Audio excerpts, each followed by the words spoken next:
Barbara Weil, tu viens de publier un roman. De quoi s'agit-il? De quoi est-il question? Alors ce roman s'appelle Cytopolis parce qu'il se passe dans l'ancienne ville de Cytopolis qui est aujourd'hui Beth-Shean en Galilée.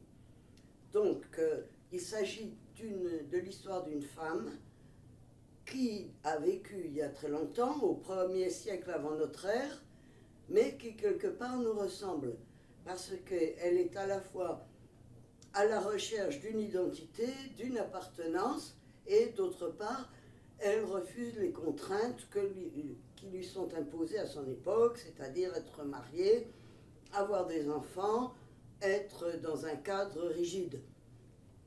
Donc, à cause de cette contradiction, elle va intégrer une communauté de femmes qui est à la fois une communauté monacale, mais qui se livre aussi à une sorte de prostitution sacrée. Pourquoi cette période du règne des rois hasmonéens comme cadre? Y a-t-il des éléments historiques qui concordent avec ce que tu écris?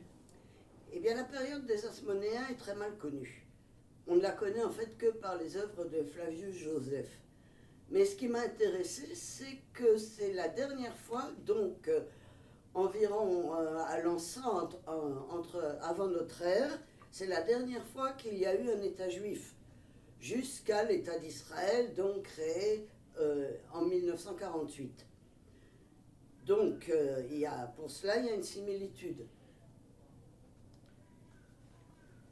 Dans ce que tu écris, y a-t-il une part de réalité historique réelle ou c'est plus du roman fiction?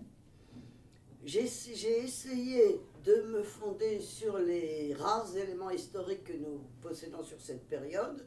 Tout ce qu'on raconte des rois, des guerres, a effectivement existé, mais mon héroïne et ses compagnes sont évidemment des personnages de fiction. Donc si je comprends bien, l'héroïne de l'ouvrage est une personne marginale pour son époque. Est-ce que est-ce qu'elle se rebelle en quelque sorte contre le système patriarcal de l'époque? Le système patriarcal de l'époque, il faut noter qu'il existe toujours de nos jours. Hein. Aujourd'hui encore, quand on voit un homme, on lui demande quelle est sa profession, quel est son statut dans la société. Quand on voit une femme, on lui demande qui est son mari, qui est son père, qui sont ses enfants. Et ça existe toujours au XXIe siècle. Mais évidemment, à son époque, c'était beaucoup plus rigide. Et quand on était rejeté par ce système, on était finalement soit condamné à l'esclavage, soit condamné à mort. Et la solution était peut-être ce genre de communautés féminines qui ont existé d'ailleurs, pas seulement en Israël, mais dans tout le Moyen-Orient et même en Grèce.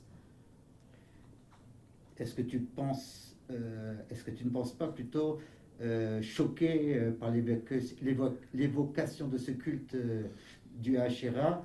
Est-ce que tu ne penses pas choquer tes lecteurs dans ce que tu écris? Eh bien, Asherah, c'est la déesse heureuse, c'est la déesse du bonheur. En fait, c'est la parèdre de Dieu, du Dieu d'Israël. Il faut dire que dans le temple de Salomon, elle avait sa statue. C'est seulement à l'époque où on a commencé à rédiger donc la Bible qu'on l'a éliminée, qu'on l'a éliminée férocement parce qu'il était important que le peuple d'Israël n'ait plus qu'un Dieu unique. Mais cela n'empêchait pas les gens du peuple de lui rendre un culte en secret. Et notamment, elle était symbolisée par les buissons, parce que c'est la déesse des récoltes, la déesse de la fertilité agricole, mais aussi la fertilité des femmes. Donc, elle était quelque part occultée, mais elle a existé pendant toute l'Antiquité, et elle existe encore de nos jours. Dans les pays anglo-saxons, et d'ailleurs même en Israël, on rend encore des cultes à Asherah. Ton livre, à quel public est-il destiné? Un public plus spécifiquement féminin ou... Je ne pense pas parce que, en fait, dans ce livre, je cherche une réconciliation du masculin et du féminin. C'est-à-dire que bon, les femmes sont unies entre elles pour justement repenser la masculinité. Donc je peux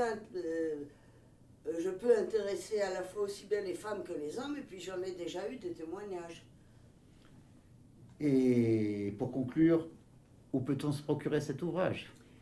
Eh bien, il y a une page internet qui indique toutes les librairies dans lesquelles on peut se procurer cet ouvrage. Merci.